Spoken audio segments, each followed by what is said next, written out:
Shalom saudara yang dikasihi Tuhan, puji Tuhan. Saya ada di Singapura, jadi saya di posisi dekat istana dan Plaza Singapura.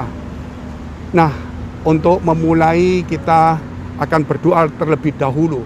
Bapa yang baik yang kami kenal dalam nama Tuhan Yesus Kristus, kami berdoa untuk setiap saudara kami dimanapun berada. Biar ada firman Allah yang menyertai, ada kuasa Allah yang menyertai.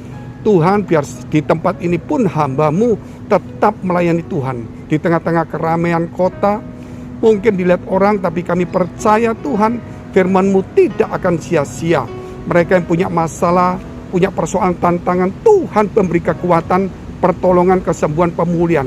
Di dalam nama Tuhan Yesus, haleluya, amin, amin.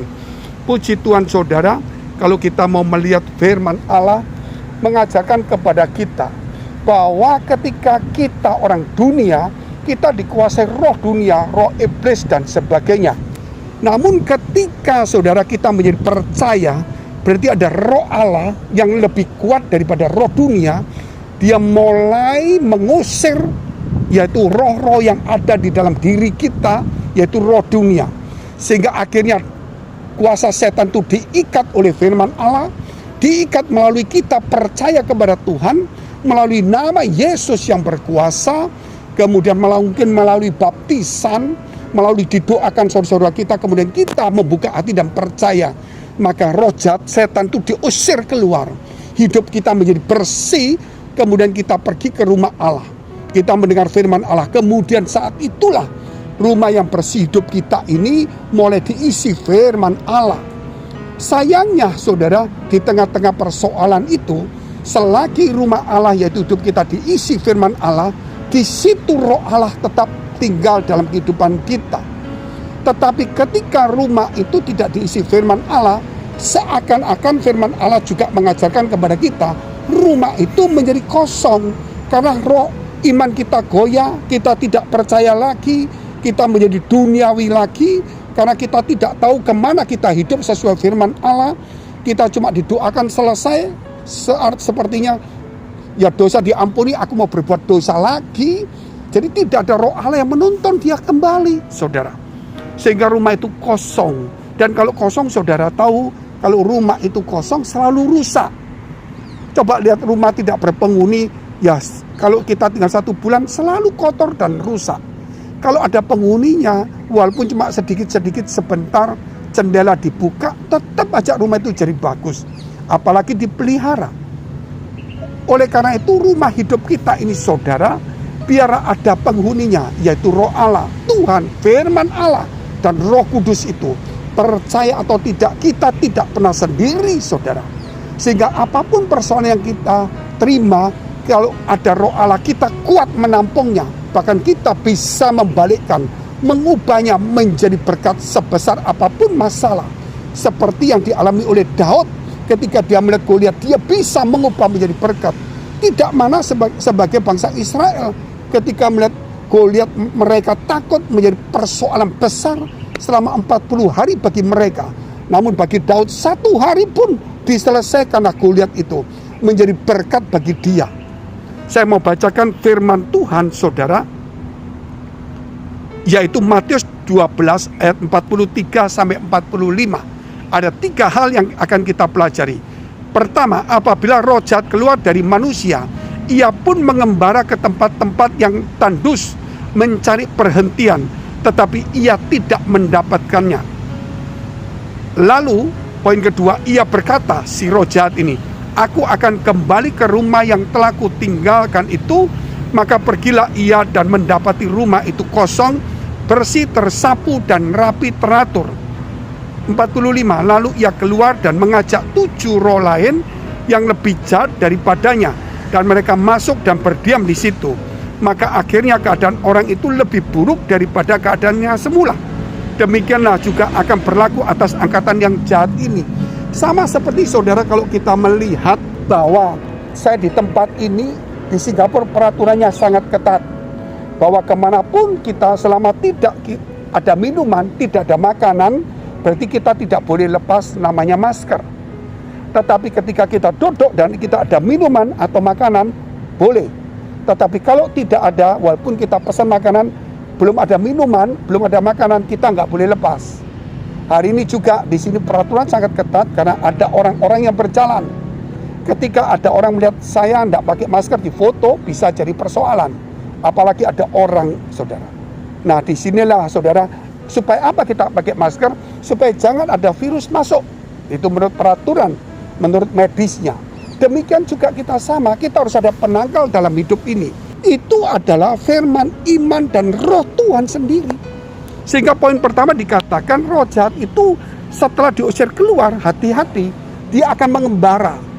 Keliling, dia entah di pohon, entah di manusia lain, dia keliling, saudara. Setelah keliling, dia nggak ada tempat pemberhentian.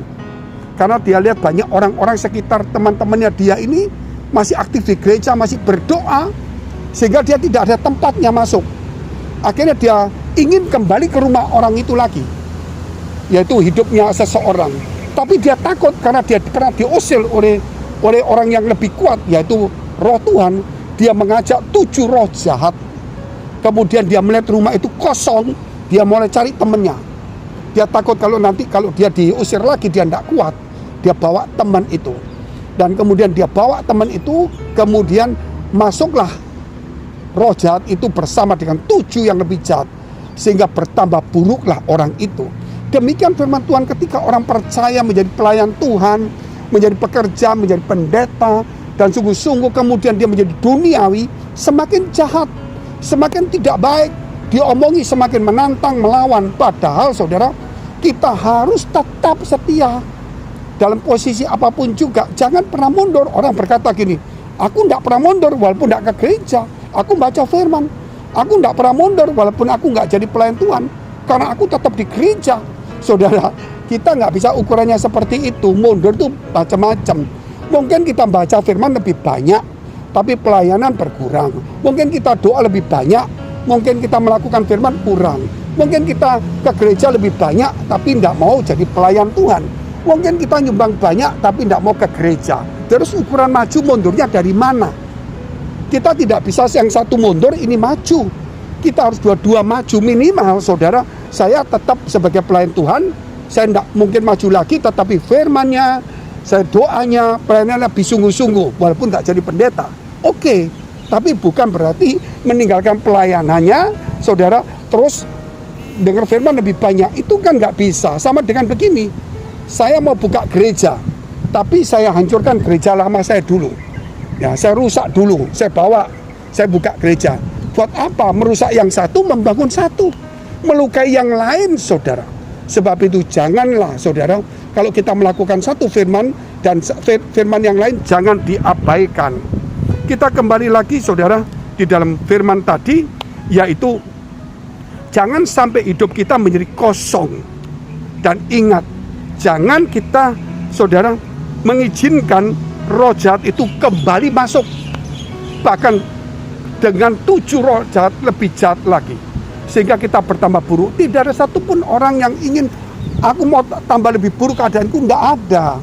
Tetapi kalau orang itu, saudara, disadarkan, diingatkan oleh temannya, walaupun mungkin tidak sesuai dengan pikirannya, supaya lebih maju lagi, walaupun dia sudah maju, jangan marah. Karena itu etikat baik, supaya jangan lebih buruk. Dikhawatirkan kalau kita mundur, dalam arti kata mundur itu yang satu maju, yang lain mundur. Ya sama dengan mundur. Kalau kita bilang maju, yang lain harus juga maju. Saudara, itulah dikatakan jangan lebih buruk. Kalau kita buruk, kita nggak akan dapat apa-apa. Kondisi kita akan lebih buruk, lebih hancur. Terlebih, saudara, kita tidak kembali kepada Tuhan dan kita tidak bertobat. Kita harus kembali memegang. Firman Tuhan berkata apa, saudara? Jikalau kita tidak kembali kepada kasih semula, kita sudah jatuh terlalu dalam. Maka kaki dian dalam kehidupan kita akan diambil. Kaki dian diambil, berarti saudara, roh Allah akan keluar dari hidup kita. Setan yang masuk, seperti Saul, roh jahat masuk, roh Tuhan meninggalkan dia, bertambah buruk. Sehingga lambat laun, bukan langsung, lambat laun, kerajaannya kalah, lambat laun dia kalah, dia bunuh diri. Tidak langsung, tetapi itu berjalannya waktu. Puji Tuhan, saudara dan saya bukanlah orang yang seperti itu. Kita harus lebih maju. Mari kita tunduk kepala, Saudara, kalau punya persoalan pergumulan, dekapkan kedua tanganmu di dadamu. Jika engkau sakit, tumpangkan tangan bagian sakit.